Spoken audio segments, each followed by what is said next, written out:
અમેરિકાથી આપણને એક સરપ્રાઈઝ મળ્યું છે. એટલું સરસ મજાનું સરપ્રાઈઝ છે.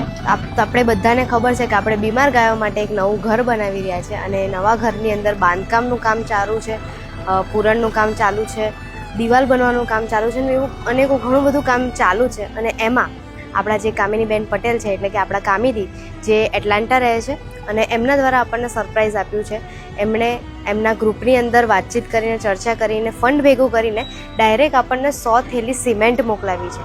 આ એક બહુ મોટું સરપ્રાઈઝ છે. એમણે મને એવું કીધું હતું કે તમારા માટે એક સરપ્રાઈઝ રેડી થઈ રહ્યું છે આપણી ગાયો માટે. તો મેં કીધું ઓકે. અને પછી અચિંતા એક ડીલરનો કોલ આવે છે કે તમારે 100 થેલી સિમેન્ટની જરૂર છે. મેં કીધું હા. એમણે મોકલાવી દીધું આપણને અને પાછળથી ખબર પડી કે આ આપણી કામિની દીદીએ મોકલાયેલું છે.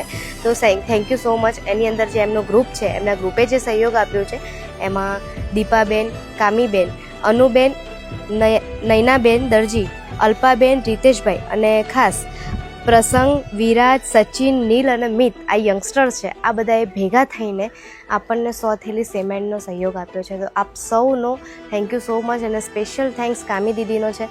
એ આ ગૌશાળાના 2 મહિનાથી જોડાયા છે પણ એ ફૂલ દિલથી ત્યાં રહ્યા મહેનત કરી રહ્યા છે. તો થેન્ક યુ સો મચ કામી દીદી. Thank you so much. જય ગો માતા, જય શ્રી કૃષ્ણ.